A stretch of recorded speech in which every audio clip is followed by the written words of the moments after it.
Muy buenas noches, hermanos que nos ven y nos escuchan a través de su canal, FETV, Canal 5, el canal de la misericordia. Estamos en su programa católico, Defiende tu Fe, del movimiento apostólico Semper Gaudens.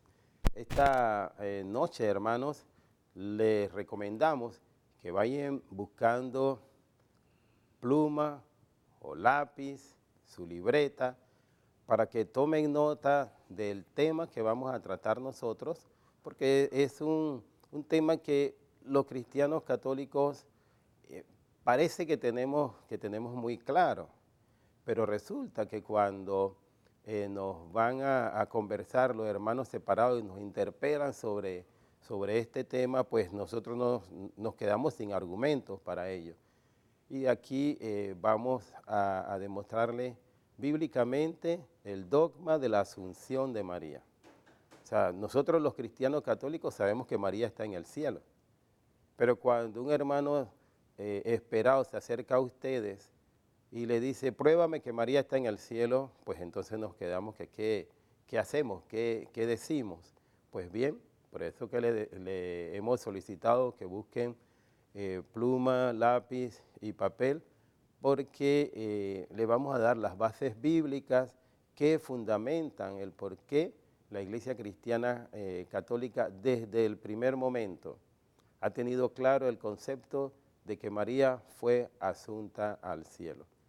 Para eso esta noche tenemos con nosotros a nuestro hermano Pablo. Bienvenido, Pablo, que nos va a ayudar a desarrollar este interesantísimo tema.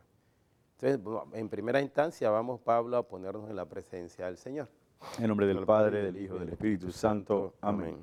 Dios te salve María, llena eres de gracia. El Señor es contigo. Bendita tú eres entre todas las mujeres, bendito es el fruto de tu vientre Jesús.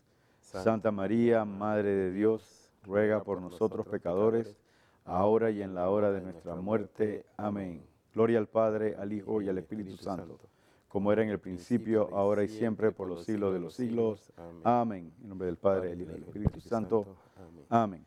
Les recordamos, hermanos, que el movimiento apostólico Semper Gaudens es un movimiento laical adscrito al arzobispado de Panamá, y que nos puedes encontrar en las redes como @sempergaudens, recuérdenlo, @sempergaudens, o bien pueden escribirnos a nuestro correo siemprealegres, acuérdense de la S, el punto después, siemprealegres.panamá@gmail.com, o entren a nuestra página web www.sempergaudens.net.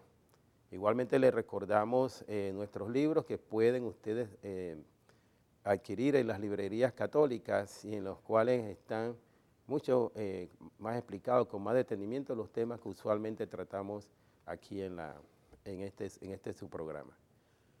Todos nosotros sabemos que mañana, 15 de agosto, vamos a celebrar los 500 años de fundación de la ciudad de Panamá, la primera ciudad fundada en la costa pacífica de América. Y por eso el 15 de agosto de 1519, entonces celebramos 500 años. Pero precisamente fue un 15 de agosto el día de la Virgen de la Asunción. Y por eso hemos creído nosotros conveniente y muy acertado el tratar el dogma de la Asunción de María en su programa. Antes de comenzar a desarrollar el tema, nada más que queremos nuevamente recordarles que hay una diferencia entre ascensión y asunción. El Señor Jesús ascendió a los cielos.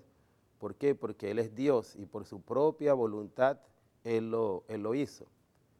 La Virgen María y otro personaje de la Biblia fueron asuntos al cielo, no por la voluntad de ellos, sino simplemente por el deseo de Dios. Entonces esta es la diferencia entre ascensión y asunción. Y hablando de esto, con nuestro hermano Pablo, vamos a iniciar nuestro recorrido para explicar los fundamentos bíblicos de la Asunción de María. Acuérdense, no ascensión, Asunción de María, con dos personajes que en el Nuevo Testamento fueron asuntos al cielo por la voluntad de Dios. Si el señor director le pasa al hermano Pablo la primera diapositiva.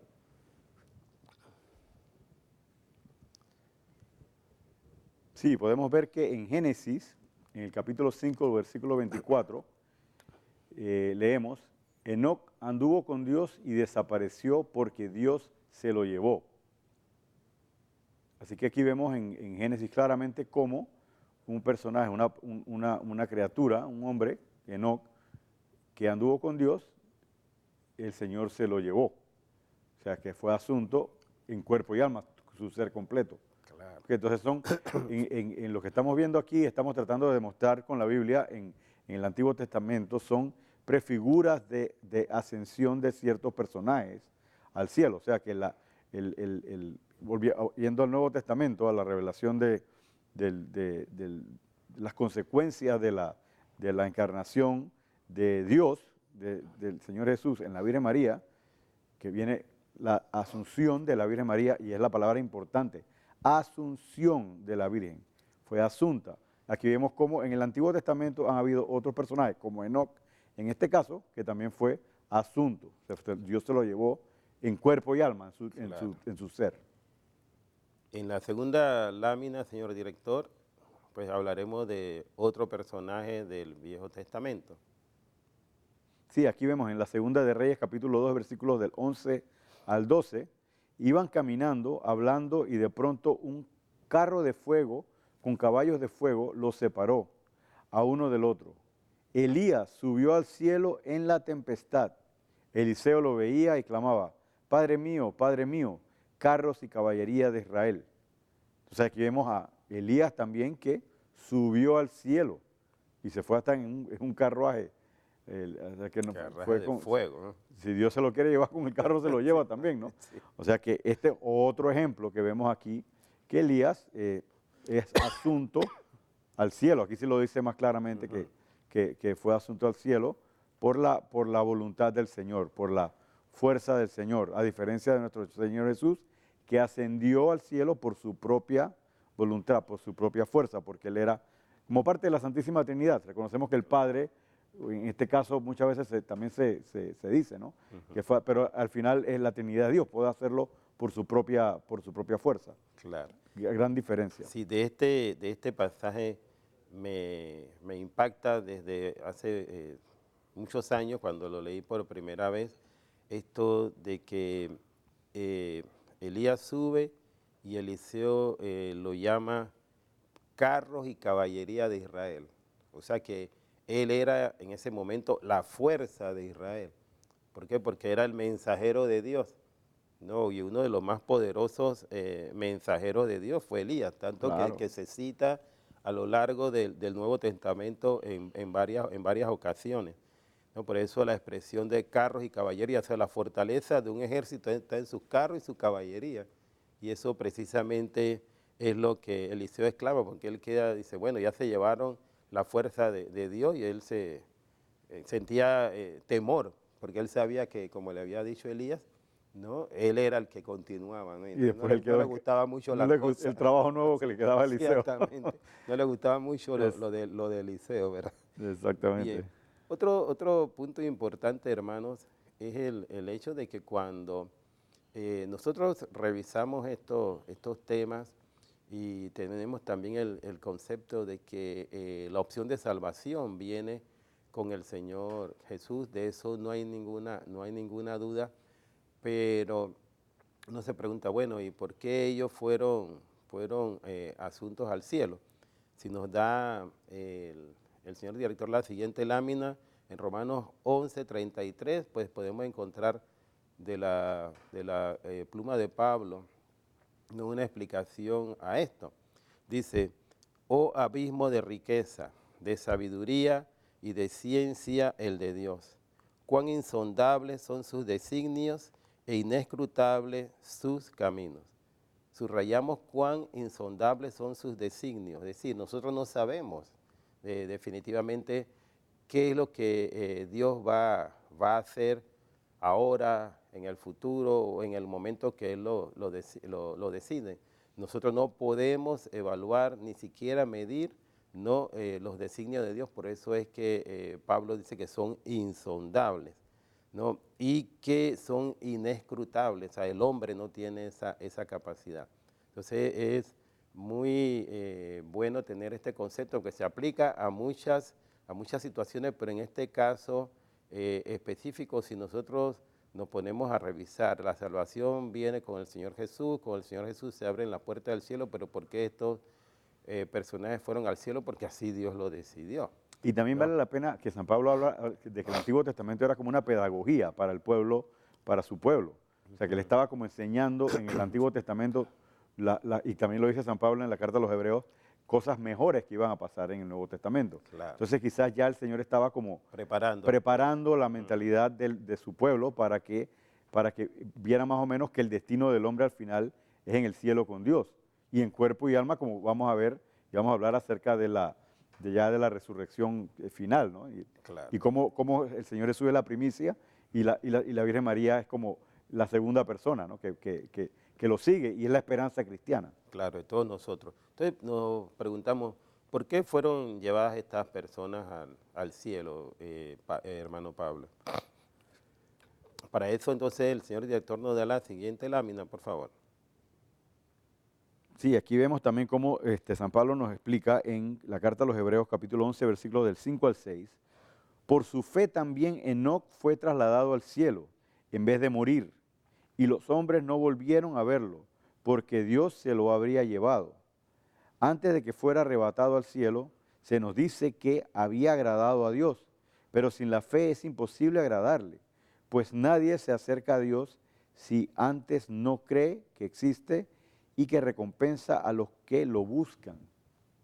Entonces aquí vemos precisamente eso, cómo San Pablo nos va explicando, y en las cartas a los Hebreos, precisamente San Pablo le explica a ellos sí, lo que estaba en el Antiguo Testamento. Sabemos que él tenía un conocimiento vasto de la revelación hasta nuestro Señor Jesús. Y cuando el Señor Jesús se le aparece y él se da cuenta de que todo el Antiguo Testamento apunta a la venida del Mesías, claro. Entonces todo tiene sentido. Y aquí por eso nos habla de la fe.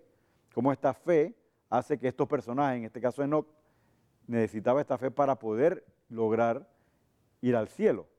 Claro, es una prefigura, porque no sabe, es un misterio lo que pasó con Enoc, como usted dijo, pero sí es una prefigura para ir ilustrando a los israelitas, al pueblo, a los hebreos, cómo la fe en el Señor nos abre la puerta para ir al cielo a través de nuestro Señor Jesús. Sí, entonces hasta ahora tenemos, hermanos, que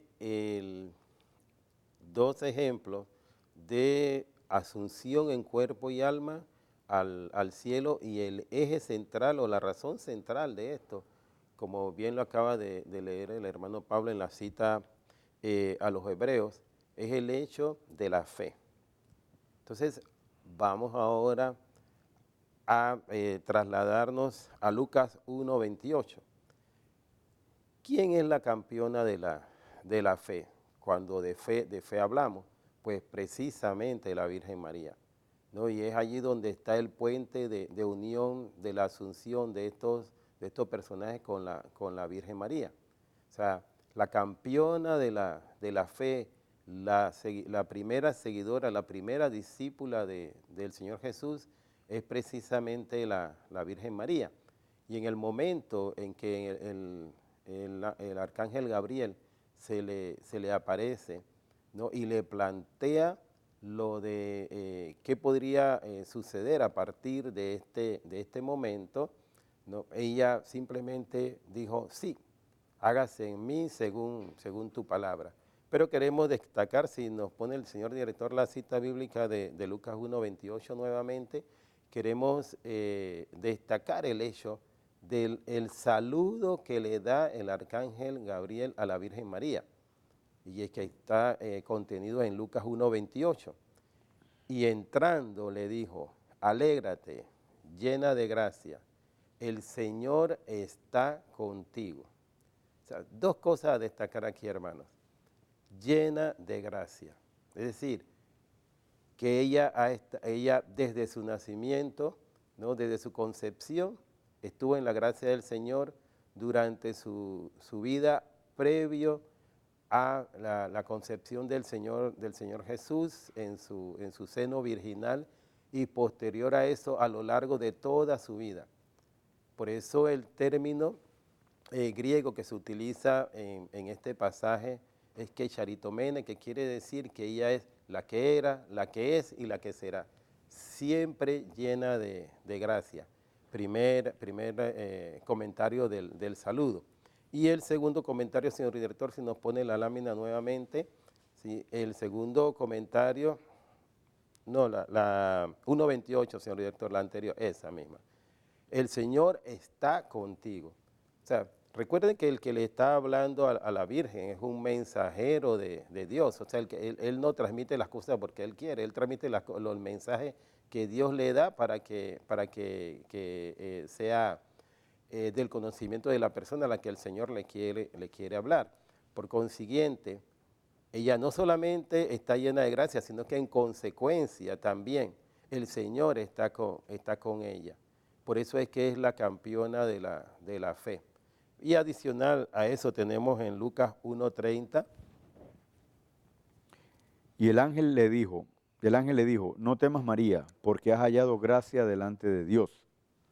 Y es importante, y lo que estamos hablando antes del programa, y es que es muy importante ver, o hay personas que dicen, bueno, la Virgen María era buena gente y ella le tocó, esto le pudo haber pasado a cualquier persona. Pero vale la pena mencionar que el Señor, a través del arcángel San Gabriel, le preguntó a la Virgen si ella aceptaba su plan o no.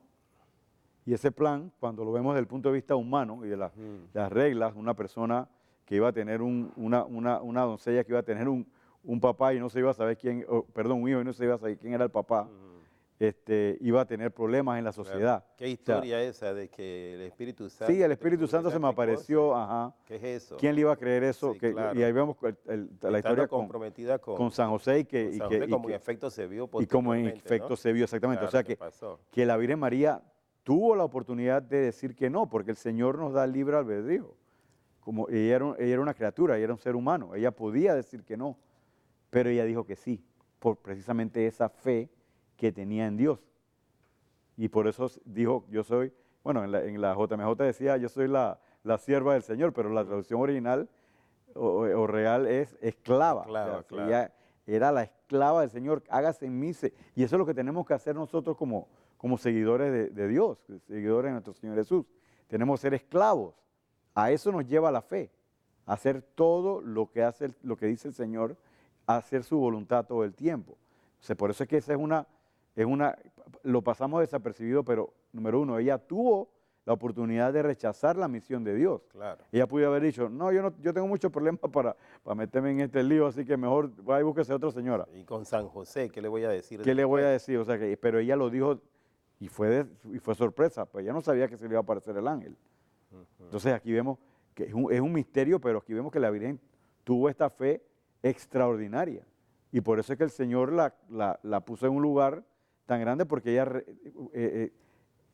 hizo su voluntad al pie de la letra, más perfecta que ninguna criatura, que nadie ha creado, porque nuestro Señor Jesús era Dios encarnado. Claro, y por eso también el detalle que insistimos en resaltar como lo hace Pablo, del hecho de que la Virgen María es la única criatura, la única criatura que ha sido distinguida con la gracia permanente de Dios. O sea, que a lo largo del Antiguo o del Nuevo Testamento, pues no hay pasaje que relate el saludo con el que el arcángel Gabriel distingue a la Virgen María. Y estando ella llena de gracia, aún pudo tener la opción de decir no, pero ella dijo sí. ¿Y por qué dijo sí? Porque precisamente su fe, ¿no?, que era tan grande y que la distinguió a lo largo de toda su vida, ¿no?, es el punto que nosotros queremos resaltar. ¿Por qué? Para explicar y entender el por qué ella posteriormente, por los méritos de su hijo, es asunta al cielo. Doctor, se puede comparar con Eva y con Adán, que fueron creados sin pecado original, pero ellos no hicieron la voluntad de Dios. Exacto. Ellos pecaron. O sea, tenían la misma condición y el Señor les dio el mismo libre albedrío. Y nacieron sin pecado original. No tenían pecado original porque ellos cometieron el pecado original. Claro. Entonces aquí vemos cómo el Señor deja que la persona tome esa decisión de seguirlo o no. Y lo cual también nos aplica a nosotros. O sea, ese es el mensaje. Pero aquí vemos claramente cómo la Virgen, a pesar de, porque se dice, bueno, ella no tenía el pecado original, por eso podía decir, siempre iba a decir que sí. No, el Señor no la programó, no es como un robot que ella tenía que decir que sí. Sí, así es. Entonces, también está el otro concepto o el hecho de que el mismo Señor Jesús, nos habla de que en algún momento nosotros estaremos con Él en el cielo si cumplimos su voluntad, tal cual como nos lo muestra en Juan 14, 1:4, señor director, Juan 14, 1:4. Podemos allí leer, no se turben, crean en Dios y crean también en mí. En la casa de mi Padre hay muchas habitaciones. De no ser así, no les habría dicho que voy a prepararles un lugar. Y después de ir y prepararles un lugar, volveré para tomarlos conmigo, para que donde yo esté, estén también ustedes. Para ir a donde yo voy, ustedes ya conocen el camino. De esto queremos, si nos deja la lámina un momentito, señor director, en pantalla, queremos destacar dos cosas que son importantes con relación a lo que estamos nosotros conversando. No, dice el Señor Jesús, volveré para tomarlos conmigo. O sea que ya está nuevamente anunciando o señalando que Él va a regresar. Una vez que ascienda a los cielos, va a regresar y va a llevar con Él a los que hayan hecho su voluntad. Y para que donde yo esté, estén también ustedes. Y para eso ustedes conocen el camino, que el camino es Él. Entonces también con esta cita bíblica queremos nosotros destacar que todos los que hacen su voluntad pues van a ir con Él. La Virgen María, ya le hemos señalado por qué la consideramos la campeona de la fe. Gracias por la lámina, señor director. La consideramos la campeona de la fe y ella, como ya hemos señalado, tanto Pablo como yo, hizo la voluntad de Dios desde el momento en que el arcángel Gabriel la saluda y posterior a ello a lo largo de su vida. Cumple con la voluntad de Dios. Por consiguiente, reúne los méritos para su posterior asunción al cielo. Vamos a seguir ahondando sobre este tema. Regresamos en muy breve, por favor, no se separen del canal.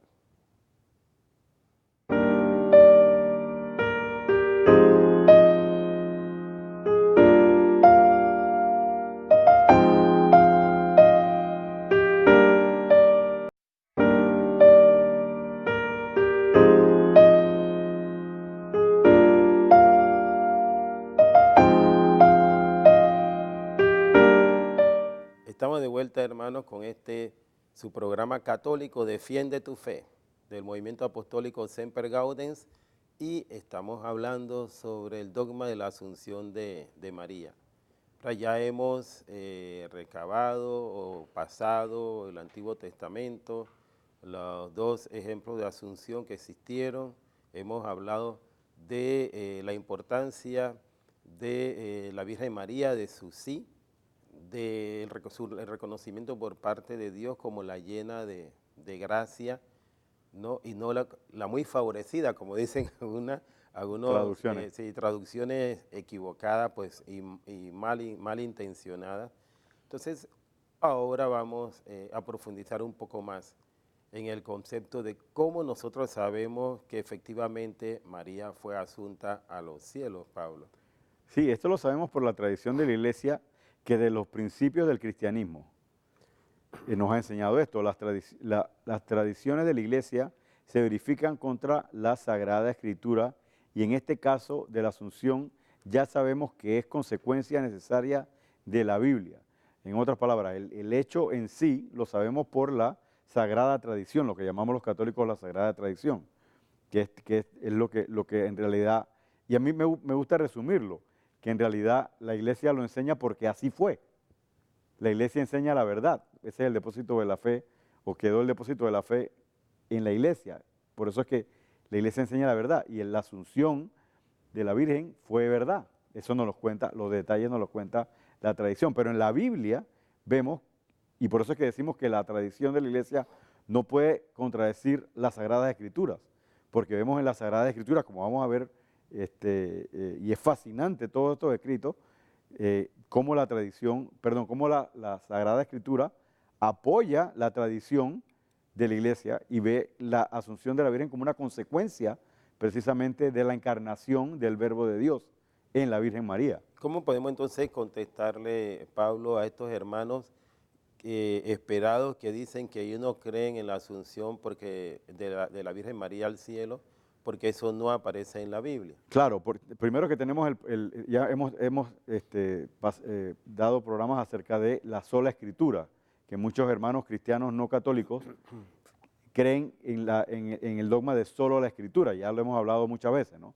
Y la Biblia, primero que la Biblia no dice eso, o sea que es contradictorio, la Biblia no dice que la Biblia es la única fuente de revelación. Y como vemos, si el señor director nos puede llevar a 2 de Tesalonicenses, capítulo 2, versículo 15, aquí vemos cómo la misma Biblia nos dice: por lo tanto, hermanos, manténganse firmes y guarden fielmente las tradiciones que les enseñamos de palabra o por carta.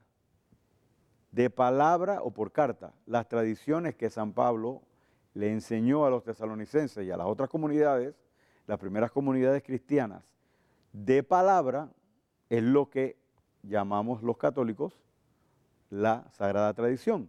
Y por carta, por escrito, es lo que se llaman las Sagradas Escrituras. Claro, estaban también las Escrituras del Antiguo Testamento que la Iglesia, los apóstoles, mantuvieron porque ahí estaba prefigurado el Nuevo Testamento y era la parte inicial de la revelación de Dios. Entonces pero las dos cosas se tenían que complementar. Claro. Y la Sagrada Tradición precisamente, cuando San Pablo les explicaba, cuando los apóstoles les explicaban cómo el Señor Jesús les había explicado de forma oral ese conocimiento, es lo que llamamos la Sagrada Tradición. Claro, o sea que... Y lo dice la Biblia, paradosis es la palabra. Claro, y para que los hermanos tengan claro este concepto, porque de hecho no hay ningún texto de la Biblia que diga que la Virgen María fue asunta al cielo, pero es que precisamente como Pablo ha explicado, no todas las enseñanzas del Señor Jesús y lo que después vivieron y enseñaron los apóstoles y los primeros discípulos de los apóstoles y los padres apostólicos fueron incluidos en la Biblia, porque hay muchos documentos históricos que tratan sobre el tema de la Asunción.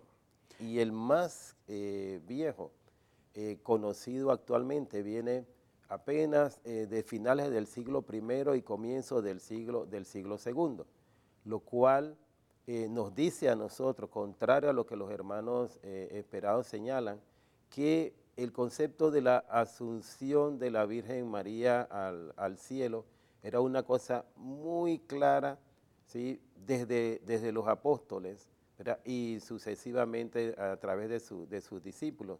Tanto es así que inclusive, Pablo, hay pinturas muy antiguas que tratan de retratar, ¿no? el momento de la asunción de María, de acuerdo a la visión obviamente del artista, pero el punto es que tratan el asunto. Y estamos hablando de finales del siglo I, del siglo II y sucesivamente, de tal forma que la iglesia no puede estar equivocada, y eso es lo que se conoce como la tradición apostólica, que no es más que la enseñanza, como ya bien ha explicado Pablo, de los apóstoles que se han ido transmitiendo hasta nuestro presente, y ese tesoro que lo ha custodiado la Iglesia Cristiana Católica durante más de 2000 años. En ese sentido también, señor director, si nos pone 1 Corintios 11:2, pues tal como en la segunda de Tesalonicenses 2:15, aquí Pablo, dirigiéndose a los corintios, les dice: les alabo porque me son fieles en todo y conservan las tradiciones tal como yo se las he transmitido. O sea que no todas las enseñanzas del Señor Jesús están contenidas en la Biblia, por eso es que Pablo habla en ese sentido. Esto es para más que todo explicar que la tradición apostólica, o sea, la sagrada tradición que tiene la Iglesia Católica es bíblica. O sea, porque el apóstol aquí insiste. Y hay muchos otros pasajes que hemos hablado en otros programas, pero aquí usamos estos dos para señalar ese punto, ¿no? Sí, claro, para reforzar esto. Entonces, ¿por qué la Virgen María es asunta al cielo? ¿Está la Virgen María realmente en el cielo? ¿Está eso en la Biblia? Pues eso sí está en la Biblia, ¿verdad? María como la nueva arca de la alianza, la cual estaba señalada para subir al cielo, y que nos va a explicar este concepto, Pablo. Sí, los primeros cristianos vieron en la Virgen María el arca de la nueva alianza. ¿Y cómo eso es posible? Y esta es una enseñanza antiquísima, la Virgen María como arca de la nueva alianza. ¿Por qué? En la antigua alianza, ya hablamos que San Agustín mencionaba de que el Nuevo Testamento está escondido en el Antiguo y el Antiguo Testamento está revelado en el Nuevo. Y eso es lo que habla San Pablo en la carta a los Hebreos. Claro, discúlpame un segundito, Pablo, es que se nos olvidó pedirle a nuestros hermanos que, por favor, no pueden accesarnos por teléfono, pero sí pueden escribirnos al 6615-7538, 6615-7538.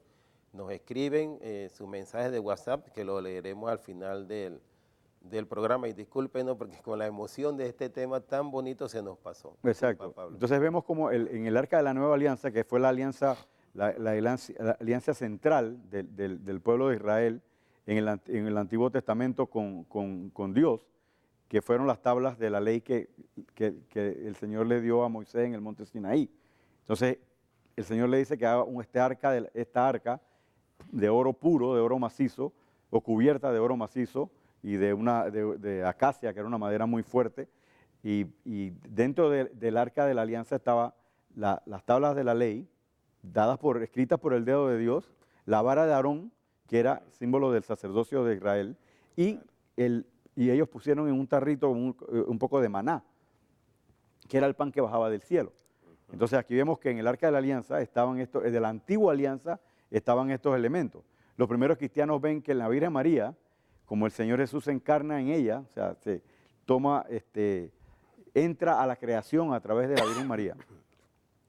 El Señor Jesús es la palabra de Dios hecha carne, está dentro de la Virgen. El Señor Jesús es el sacerdote eterno, que era representado con la vara de Aarón de la antigua alianza. Y el Señor es el pan bajado del cielo, como vemos en Juan 6. Claro.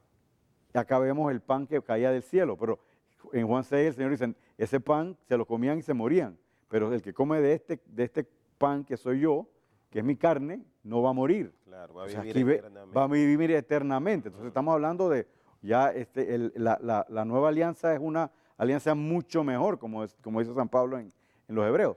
Entonces los primeros cristianos vieron esto, que la Virgen María tenía esta condición. Fue vamos a decirlo por falta de un mejor término, pero como el recipiente de los mismos elementos que tenía el recipiente de la antigua alianza, que era el arca de la alianza. Entonces, claro, por eso es que los primeros cristianos decían que la Virgen María era el arca de la nueva alianza. El arca de la nueva alianza. No el mismo Señor Jesús. Que fundó la nueva alianza. Exactamente. Y eso es lo que tenemos que ver, que son alianzas. Había una alianza al principio y había la alianza perfecta y eterna en el Señor Jesús.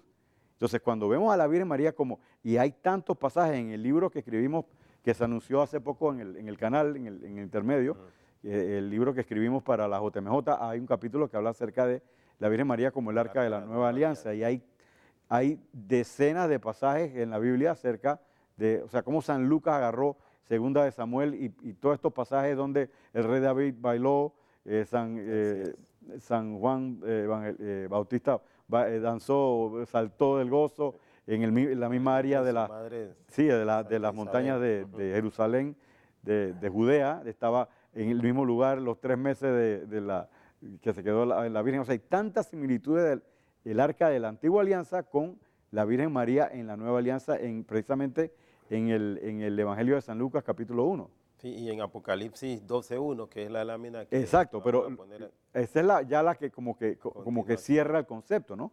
Y es lo que vemos señor director, en Apocalipsis 12:1, vemos, y apareció en el cielo una señal grandiosa, una mujer vestida del sol con la luna bajo sus pies y una corona de 12 estrellas sobre su cabeza. Señor director, deje esa ahí un momentito, porque precisamente en Apocalipsis 11:19, que es el pasaje exactamente antes de este, San Juan nos escribe, y se abrió el santuario de Dios en el cielo y apareció el arca de su alianza en el santuario.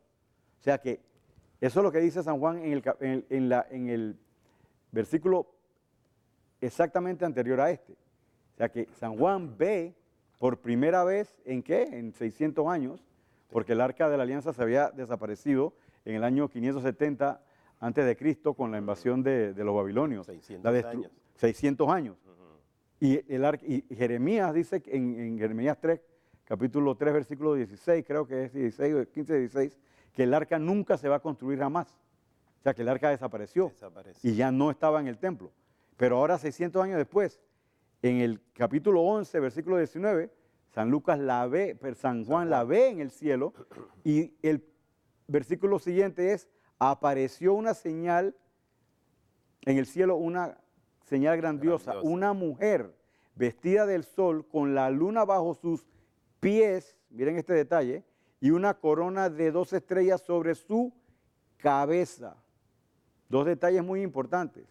Aquí estamos viendo que el apóstol está narrando que él ve pies, que es parte del cuerpo, y ve su cabeza de esta mujer, o sea que ve un cuerpo, porque la cabeza y los pies son parte del cuerpo. Claro. Entonces, de un ser humano. Exacto, de un ser humano. Entonces muchas personas dicen, no, pero esa mujer representa a Israel, esa no es en realidad la Virgen María, pero el señor director, este pasaje no lo tiene usted en la diapositiva, pero si vamos al capítulo 5, dice, la mujer dio a luz un hijo varón, el que ha de regir a todas las naciones con cetro de hierro, y su hijo fue arrebatado hasta Dios y hasta su trono. O sea que 5 versículos más.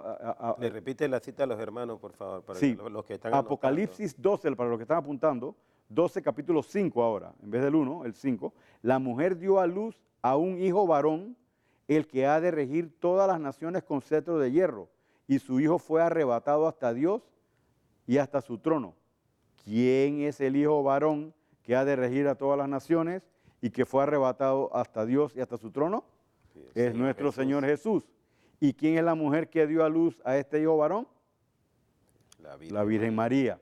Entonces la mujer del capítulo 12, versículo 1, es la Virgen María. No hay duda al respecto. Claro, representa a Israel porque todas las promesas de Israel se cumplen en la Virgen María, porque ella nos trae el Mesías. Esa era la misión principal de Israel, pero se cumple en la Virgen María. Claro. ¿Ok? Entonces también otras personas dicen que puede representar a la iglesia, y es verdad, la Virgen María representa como madre espiritual de la iglesia, pero la iglesia no dio a luz a Jesús. Señor Jesús. Sino fue es la cabeza. Es la cabeza, exacto. Sí, la cabeza. La Virgen María dio a luz, vamos a decir, al cuerpo de Cristo, que es la iglesia, por eso es que se puede representar también. Pero la que físicamente le dio a luz, como vemos en el capítulo 12, versículo 5, fue la Virgen María. Y aquí vemos en la visión de San Juan que le ve pies y le ve cabeza. Y eso no aparece con ningún otro personaje en el libro de Apocalipsis. El único personaje que tiene que se ve su cuerpo allá. Se hablan de almas, se hablan de ancianos y se hablan de cosas, pero la única que detalladamente, único ser humano que detalladamente se le ve cuerpo es la Virgen María. Y el pasaje o el versículo anterior habla del arca de la antigua alianza. Entonces aquí vemos esta conexión.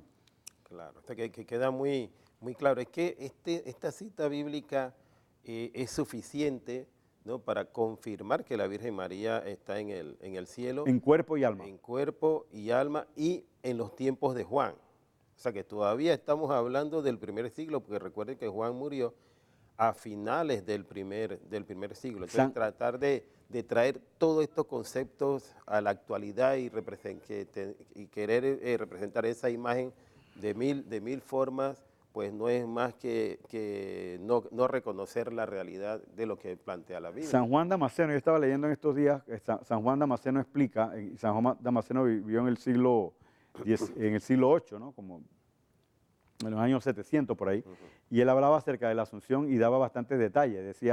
Decía algo muy bonito, decía que la Virgen, ella no murió de vieja, de anciana, ella no murió de enfermedad porque ella no tenía pecado. Claro. No tenía el pecado original y no pecó. Ella murió de amor porque quería estar con su hijo.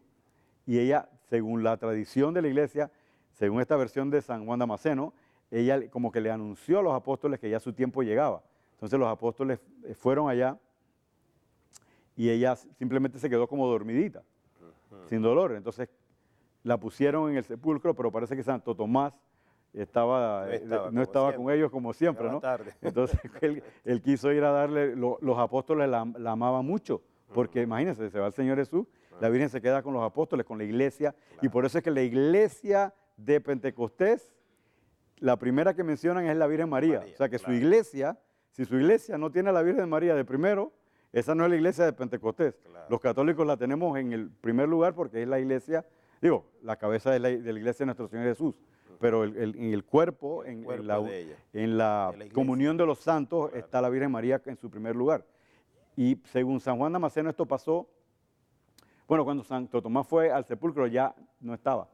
Entonces cayeron en cuenta que había sido asunta al cielo, claro, por su hijo, lo cual cualquier hijo le gustaría tener a su madre, ¿verdad? Claro. Y si el Señor es Dios, puede hacerlo, puede hacer cualquier cosa. Voluntad, y claro, fueron 14 años después del año 33, ¿no? O sea que estamos hablando de a mediados de los años 40 del primer siglo. O sea, y el Apocalipsis fue a finales del primer siglo. Claro. El 1 de noviembre de 1950, señor director, la siguiente lámina, por favor. El 1 de noviembre de 1950, su santidad Pío XII, en su bula Munificentissimus, que Deus. Difícil, ¿verdad? Deus. Yo leo la más fácil. Sí, Deus. Define como dogma la asunción de María diciendo: al no tener ningún pecado y al no estar sujeta a la corrupción del sepulcro, María fue elevada al cielo en cuerpo y alma al terminar su paso por este mundo. No tener pecado y no haber sido su cuerpo, no haber corrupción en su cuerpo, ella fue asunta en cuerpo y alma al cielo. Y uno se pone a pensar, como dicen nuestros hermanos esperados, pero es porque la iglesia en 1950 declara esto como un dogma. Si es a partir del 1950 que la iglesia habla de esto, pues no, mis estimados hermanos esperados.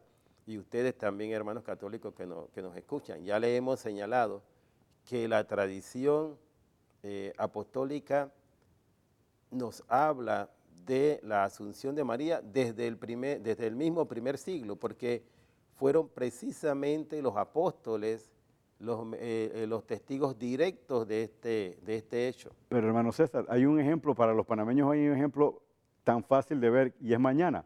La ciudad de Panamá se fundó hace 500 años, y la ciudad de Panamá, el nombre oficial, tengo entendido que es Nuestra Señora de la Asunción de Panamá. Así es. Entonces quiere decir que hace 500 años ya los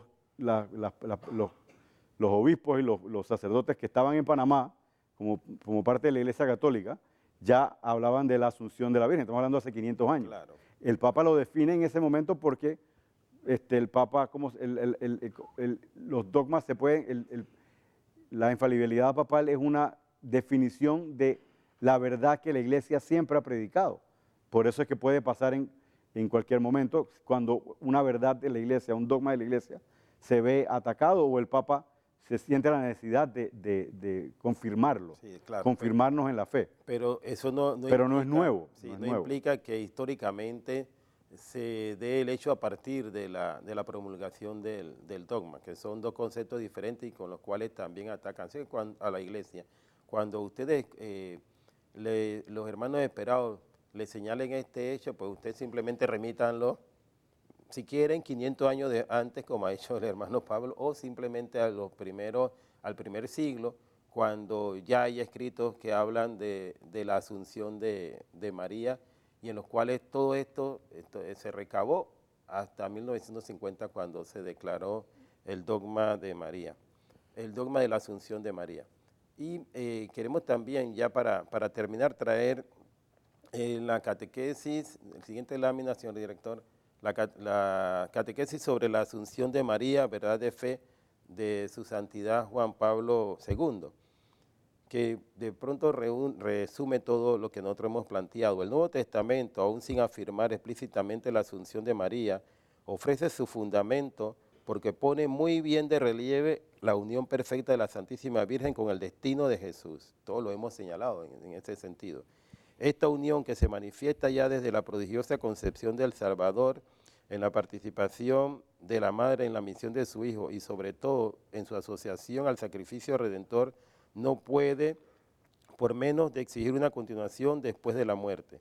María, perfectamente unida a la vida y a la obra salvífica de Jesús, compartió su destino celeste en alma y cuerpo. Exacto, y para lo que debe ser bonito para todos los que creemos en Jesús es que la asunción de la Virgen María es buena noticia, es algo que nos debe alegrar a todos, porque precisamente el Señor nos está diciendo, si usted es esclavo de mi palabra y de mi voluntad, usted va a venir a estar conmigo en cuerpo y alma. Claro, nosotros lo esperamos al final de los tiempos.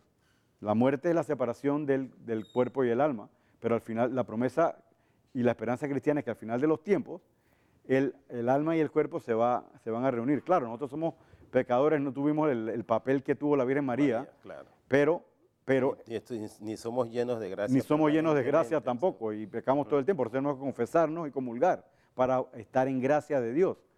Y entonces de esa forma, al final de los tiempos, podemos estar en cuerpo y alma con el Señor y entonces ir a una de estas habitaciones que nos prometió. El Señor. Muy bien, hermanos.